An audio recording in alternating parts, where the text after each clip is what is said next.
Assalamualaikum warahmatullahi wabarakatuh. Selamat pagi semuanya. Terima kasih. Saya Rini Anisyahrini, dosen pengampu mata kuliah Produksi Media Penyiaran. Saat ini bisa bertemu tatap layar bersama kalian semua di mata kuliah ini. Dan tentunya mata kuliah kita ini akan membahas tentang bagaimana produksi media penyiaran untuk radio dan televisi. Dan selanjutnya, mata kuliah ini merupakan salah satu mata kuliah yang berada di semester 7 dengan SKS 3 SKS yang tentunya akan memberikan motivasi dan pengalaman tersendiri bagi kalian terkait dengan berbagai hal dan di mana untuk CPL dari mata kuliah ini yaitu untuk menjadikan mata kuliah ini sesuai dengan CPL Prodi ya, dan ada juga CPL atau capaian pembelajaran mata kuliahnya antara lain yaitu menjelaskan prinsip-prinsip dasar produksi siaran radio dan televisi, kemudian mengidentifikasi CPMK 1, CPMK 2-nya mengidentifikasi kebutuhan produksi media siaran berdasarkan analisis audiens dan media, CPMK 3 menganalisis naskah dan storyboard untuk program siaran sesuai dengan format dan tujuan media, serta CPNK 4, yaitu mengoperasikan peralatan produksi siaran, baik itu kamera, audio, lighting, editing, secara profesional, dan CPMK 5 menerapkan etika komunikasi, nilai keislaman, dan kearifan lokal Sunda dalam proses produksi, serta CPMK 6 yaitu menyusun dan mempresentasikan hasil produksi siaran sebagai bagian dari portfolio kreatif. Selain itu, pada mata kuliah eh, produksi media penyiaran ini, ada beberapa hal yang akan kita pelajari atau materi pembelajaran atau pokok bahasan, yaitu mengenai konsep dasar media elektronik, konsep media radio, program siaran radio, SDM program radio, halayak radio, unsur-unsur siaran radio, membuat program acara radio dan kompetensi broadcaster, serta konsep dan dasar televisi, kemudian jenis program acara televisi, strategi program televisi, perencanaan dan produksi program acara televisi, teknik pengambilan gambar, undang-undang dan peraturan mengenai pers dan program televisi, serta pemasaran iklan televisi. Nah, mata kuliah ini tentunya akan berlangsung selama 16 pertemuan, di mana nanti pada pertemuan ke-8 kita akan melakukan ujian tengah semester dan di pertemuan ke-16 kita akan melakukan ujian akhir semester. Sementara itu penilaian dapat dilakukan dalam bentuk kehadiran mengikuti proses pembelajaran, penugasan, ujian tengah semester, dan ujian akhir semester baik teori dan praktik. Untuk kehadiran sebesar 10%, penugasan 20%, UTS 25%, UAS 35%, dan soft skill 10%. Ya, untuk tugas-tugas yang harus diselesaikan, antara lain mencari dan membaca referensi lain, dan membuat rangkuman terkait pencapaian pembelajaran khusus untuk pengkayaan materi, kemudian membuat materi untuk presentasi, mempresentasikan atau mendemonstrasikan tugas, baik itu untuk tugas produksi media penyiaran radio dan media penyiaran televisi. Baik, untuk selanjutnya saya akan menghadirkan materi yang pantas atau bukan pantas ya, yang akan kita bahas di dalam pertemuan kali ini, yaitu terkait dengan bagaimana perkembangan media massa di saat ini ya. Terlebih lagi ini terkait dengan perkembangan media di era multi channel, di mana kita tahu bahwa platform media sosial saat ini atau platform digital saat ini banyak mempengaruhi dalam kehidupan kita. Baik, untuk yang pertama kita akan bahas terkait dengan eh, bagaimana kondisi penetrasi media sosial di Indonesia atau penetrasi media di Indonesia dan total populasi. Ini berdasarkan data dari Nielsen Media Research tahun 2015 sampai 2023, di mana media internet pada 2015, 2022, dan 2023 mengalami kenaikan yang cukup signifikan. Di tahun 2015 yaitu 38,50%, di 2022 71,10%, 2023 di 76,7%.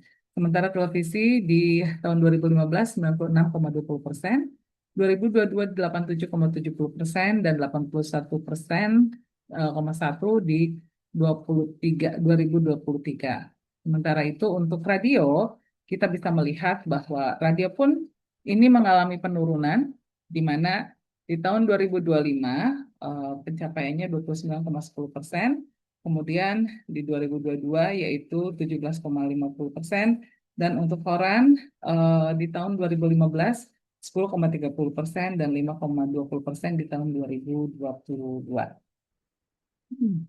Baik, dari data ini maka kita bisa melihat bagaimana perkembangan media cetak di Indonesia, di mana jumlah media di Indonesia tahun 2014 jumlah 1.321 dan di tahun 2022 mengalami penurunan di 644. Sementara itu oplah media cetak di tahun 2014 yaitu 23,3 juta dan di 2019 yaitu di 12,8 juta.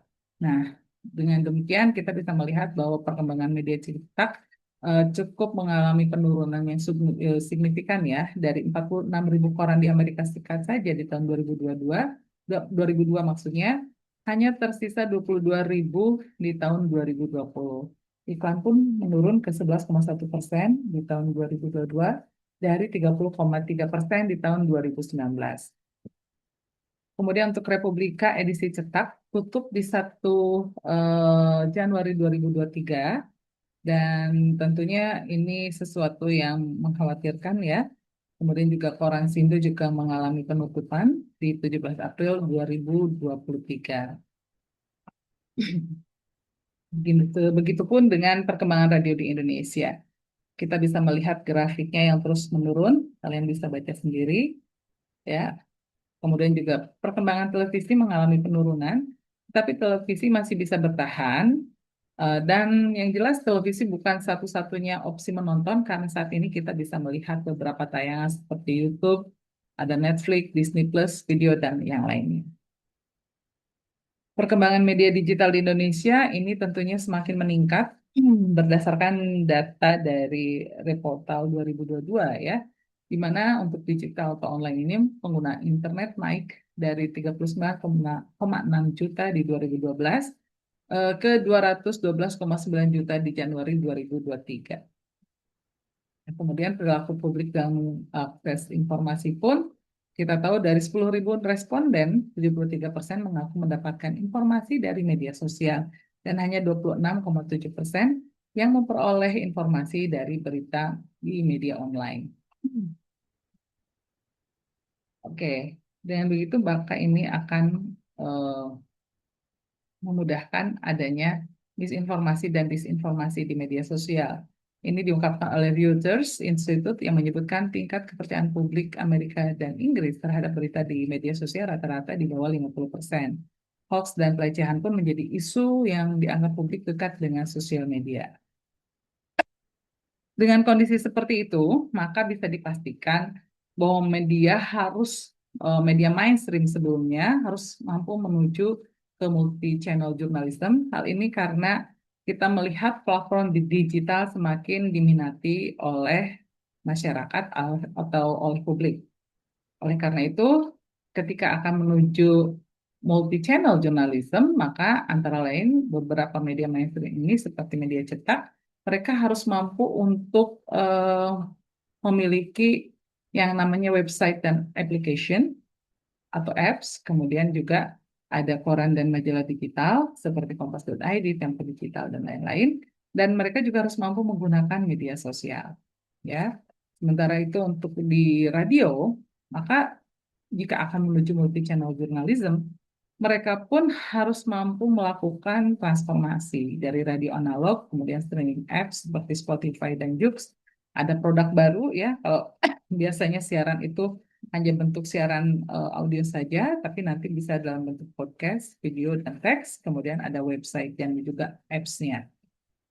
Kemudian kalau untuk televisi yang menuju multi-channel journalism, maka televisi analog pun akan beralih ke digital sehingga mampu melakukan streaming seperti melalui YouTube, video.com, dan lain-lain. Kalau untuk media online yang akan menuju ke multi-channel journalism, maka media sosial, di media sosial kita tahu bahwa informasi di medsos ini atau di web cenderung akan sama. Nanti beritanya akan tayang dulu di web, lalu akan di-rework menjadi konten medsos. Dan beberapa medsos media mainstream melupakan verifikasi dan konfirmasi. Padahal yang namanya verifikasi dan konfirmasi itu merupakan hal penting yang perlu dilakukan oleh media, ya. Nah, kemudian media digital dan online ini akan memiliki juga yang namanya website dan apps-nya. Kemudian melihat kondisi seperti itu setelah kita beranjak dari kondisi penetrasi penggunaan perilaku media masyarakat seperti itu, kita akan melihat bagaimana proses di medianya yang berubah menjadi platform digital, maka SDM digital, SDM untuk di medianya pun harus memiliki kompetensi tersendiri. Dan begitu juga berbicara tentang multi-channel journalism, maka kita akan melihat ini dari paparan dari Kumparan ya. Mereka akhirnya memiliki yang namanya produksi konten. Kontennya itu ada content in platform, atau baik itu website ataupun apps, di mana titik tekan pada kedalaman berita yang menjadikan web sebagai etalase konten dari semua platform yang mereka miliki. Kemudian ada konten out platform atau sosial media, maka isinya itu konten audiovisual, mengedepankan jurnalisme berkualitas, yaitu yang melakukan verifikasi dan konfirmasi, serta konten di medsos dan web apps ini saling melengkapi penggabungan audiens medsos dan web apps, kemudian informasi sampai ke pembaca dengan kualitas terjaga. Ya, nah tadi kita bisa melihat ini beberapa contoh bagaimana pengerjaan kontennya di websitenya, kemudian di Instagramnya dan juga di YouTube-nya. Nah, sehingga tadi setelah berbicara tentang produk di medianya itu seperti apa, kita pun akan membahas mengenai bagaimana kompetensi dari jurnalisnya. Nah, ini ada jurnal multi-channel jurnalis, maka akan dilihat dari aspek hard skill dan juga soft skill. Kalau untuk hard skill, mereka harus memiliki kemampuan untuk liputan, wawancara, riset, menulis, fotografi, produksi konten audiovisual, kemudian pemahaman data, dan lain-lain. Sementara untuk soft skill, maka diperlukan kemampuan komunikasi, menyelesaikan masalah, kemudian juga bekerja di bawah deadline, dan mengikuti tren juga mampu melakukan negosiasi, adaptasi, dan militansi. Nah, bagaimana sih tahapan pembuatan konten itu sendiri? Yang jelas bisa melalui penugasan atau dengan mencari ide. Nah, ini merupakan tugas dari editor reporter, kemudian pengumpulan bahan atau aset.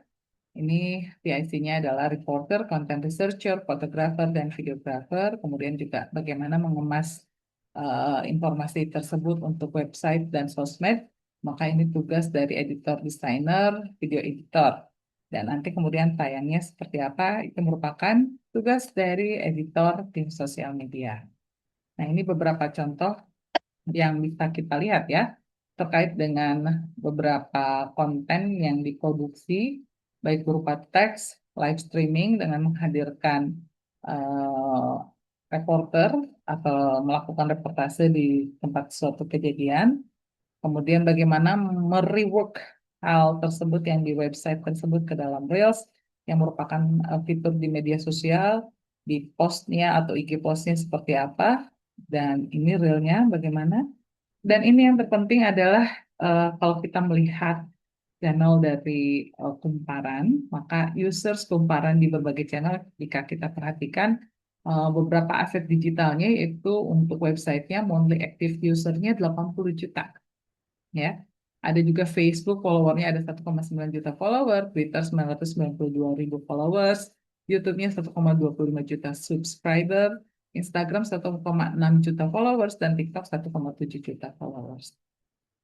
Nah, sebagai orang media yang memiliki data-data terkait dengan audiens ini, tentunya memudahkan ketika kita akan menawarkan audiens kita melalui beberapa aset digital ini kepada pengiklan. Ya, dan perlu diketahui saat ini berbicara tentang akun sosial media atau eh, apa namanya akun sosial media tersebut, jika diperhatikan saat ini sudah menjadi semacam tempat pemberitaan juga. Tapi ketika kita berbicara terkait dengan bagaimana produksi media penyiaran, maka penyiaran itu sudah selayaknya melembaga. Ya, Nah, bagaimana kita mampu membuat produksi media penyiaran radio dan televisi, hal itu nantinya akan menjadi basic kita ketika akan melakukan em, perluasan terkait dengan media multi channel ini, karena kita sudah dibekali bagaimana tentang teknik pengambilan gambar, teknik audio, teknik pencahayaan, dan lain sebagainya. Jadi, mengapa produksi media penyiaran melalui penyiaran radio dan televisi ini sangat penting untuk dipelajari dan kita lakukan terkait dengan berbagai tugas prakteknya, karena itu juga sangat berdampak terhadap bagaimana kita akan memasuki produksi konten di era multimedia atau multi channel tersebut. Dan baiklah, itulah pemaparan video pembelajaran untuk hari ini. Terima kasih sudah bergabung di kesempatan hari ini dan tentunya saya Runi Rasyon berharap mudah-mudahan video pembelajaran ini memberikan manfaat. Terima kasih, selamat pagi, wassalamualaikum warahmatullahi wabarakatuh.